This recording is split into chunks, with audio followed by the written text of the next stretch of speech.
Ko sa inyo yung kung ano bang mga halaman ang akma na itanim kung anong panahon. Hi guys, good morning. This is Soxy Mendoza again, and today is Wednesday, April 9 at walang pasok at araw ng kagitingan, if I'm not mistaken. So maaga tayo guys pumunta dito sa farm at kasama natin si Jericho, yung ating OJT o nag-aaral dun sa OM, at kapag Saturday and Sunday or holiday, siya ay nagpa-part-time sa atin. At nakakatulong din naman ito sa kanya pag yung kanyang ibinibigay ko sa kanya, inaabot sa kanya, ay ibinibigay niya ng project or ibinabot sa akin. So guys, ngayong araw na ito ay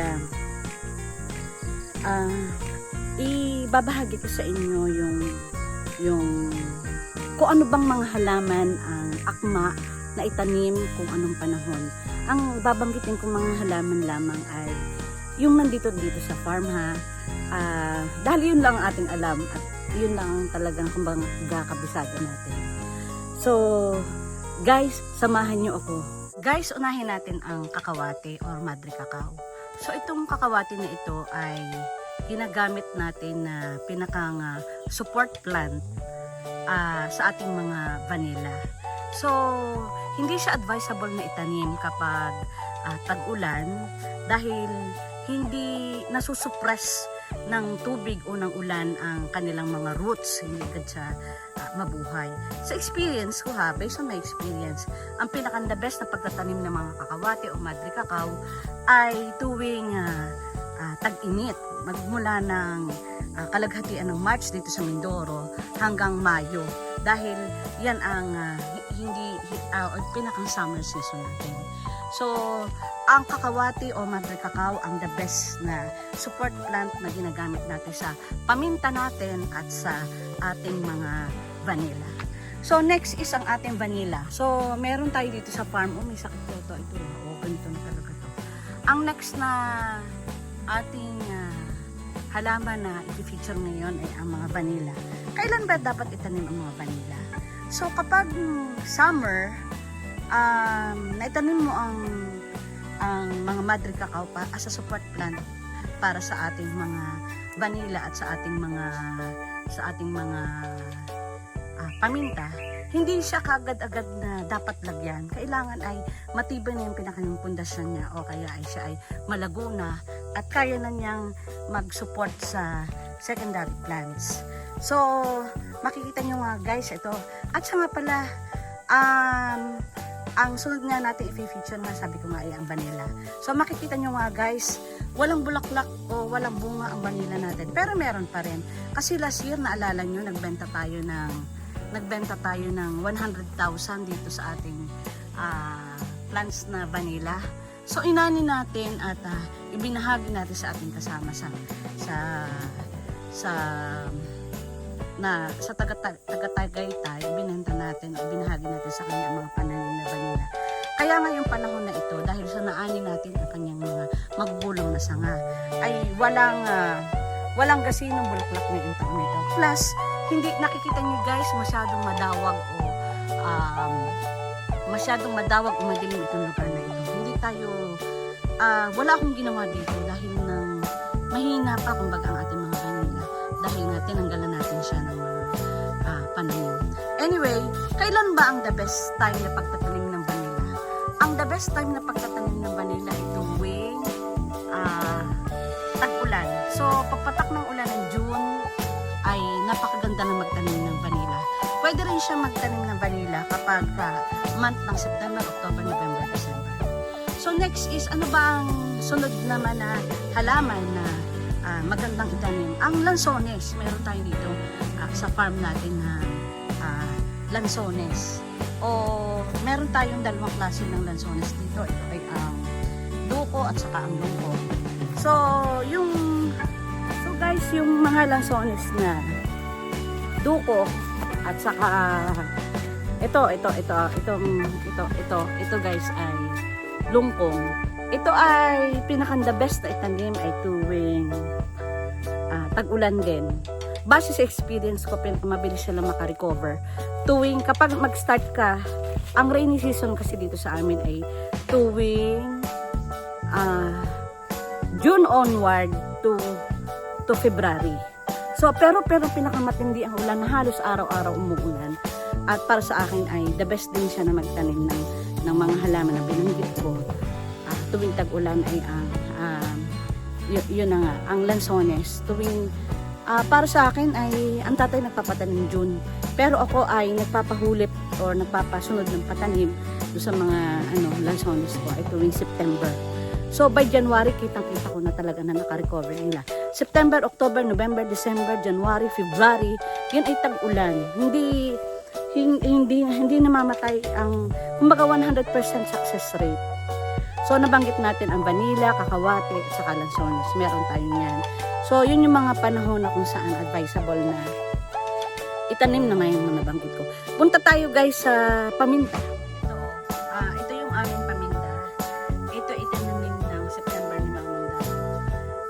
Para sa akin ay kung kukuha kayo ng mga pananim o kaway, ang tawag ko dun sa Tagalog ay kaway, ng paminta, pinaka the best na magtanim ay tuwing tag-ulan din.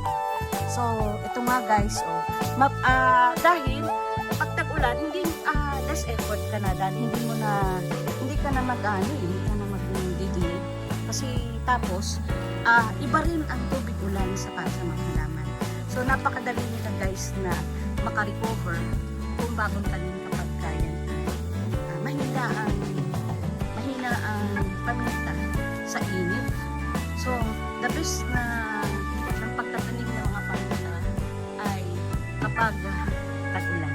So gaya na banggit ko dito, pinakamaganda para sa akin ay September, October, November, December. When it comes naman sa mga ornamentals natin, meron tayo dito na ito guys, mga bromeliads. So para sa akin, kasi matakaw yan sa tubig ang bromeliad. Kung malapit naman kasi sa source of water at lagi kayong may time para diligan yan, para sa akin ay the best magtanim. Kagaya ngayon, pwede na natin tanggalin itong bromeliad na to sa mother. Pero hindi natin gagawin yan. Mag-iintay pa tayo ng tag-ulan para maipropagate natin yan. So the best pa rin ay tuwing tag-ulan. Yun pwede na dahil maraming ulan eh. So ang sunod natin na plants ay ang mga philodendron. Ito yung mga, meron tayo ditong black cardinal at meron din tayo ditong Rodio Congo. Okay. Red Congo o Rodio Congo, ganun. Ewan. So, the best na ngayon, pwede na rin ako mag-propagate. Pero hindi natin gagawin yan. Gagawin lang natin yan sa tag-ulan. The best na itanim talaga ay pag tag-ulan. So, September, October, November, December, the best yan. At ngayon, wala tayong gagawin dahil sana. Wala rin at isa pa nga palang bilin ko sa inyo guys, kapag tag-init, huwag niyong uubusin ng mga damo. Dahil yan ang nagre-retain ng moisture. Tapos ay umiinit ang lupa kapag inuubos niyo ang mga damo. So pabaya lang natin, ang ginagawa lang natin is mini-maintain lang natin. So gaya ngayon, mag-work tayo dito sa farm, kasama natin si Jericho. At ang gagawin lang niya ay yung pinuputol niya yung mga inalis kasi na natin ang mga saging. So sumusuloy na ulit siya. Kailangan i-maintain natin at tanggalin siya. So ipapakita ko sa inyo guys ang medyo naloko kami dito sa paminta. Bumili kami sa Victoria, ang sabi hybrid. Pero hindi naman pala. Pero may advantage din. So yung pala, mas gusto ko kasi itanim guys ang hybrid na paminta kaysa sa yung native. Sabi nila maganda daw yung native at masarap daw ang lasa, yung aroma. Pero ang inaano ko kasi dito yung pag-iintay mo. So ito nga, ipapakita ko sa inyo guys yung diferensya ng hybrid. Wala pa kaming hybrid na bumubunga. Ito pala mga binili ko sa Victoria. Binili ko noon 2 years ago. Ganito na sa kalago. So ito bumubunga na siya guys. Makikita nyo siya. Yan bungi-bungi. hindi siya kagaya ng mga hybrid na yung para sa akin yung financial viability ng na ibinibigay ng puno ay mas ibig ko sabihin ay mas makakakuha ka na mas maraming bunga. Unang-ani. Kung ang itatanim mo ay hybrid. Pero guys, napakaganda nito. Makikita nyo. Itong ibang klase rin ito, makikita nyo ito. Ito siguro ay native, hindi lang siya, ito guys, native na paminta. Ito, yan. Yan, ganyan lang siya. Ang daming sa palapad siya. Ito, makikita nyo guys. Ang daming bunga na pala. At siya nga pala, ang paminta, hindi gaya ng mga vanilla o kalabasa na kailangan pang pollinate. Ang paminta ay ang ulan ang nagpe-fertilize sa kanya. O kung ano mang mga bubuyog o halaman, ano nga yun yung natural. Pabaya lang natin. So, napakaganda. So, ito pagka sa isang araw ay malalaman natin na ready na siya na i-harvest kapag ito ay may pula na. So, maigi na lamang at hindi ito kinakain ng mga ibon. So, yun lang guys ang may babahagi sa inyong araw na ito. So, maraming salamat sa mga patuloy na nagsusubscribe sa ating channel at sa mga nagla-like din ay salamat din sa patuloy na nanonood. Lambing ko sa inyo. Excuse me. Lambing ko na sa inyo na paki-like and subscribe na ating channel.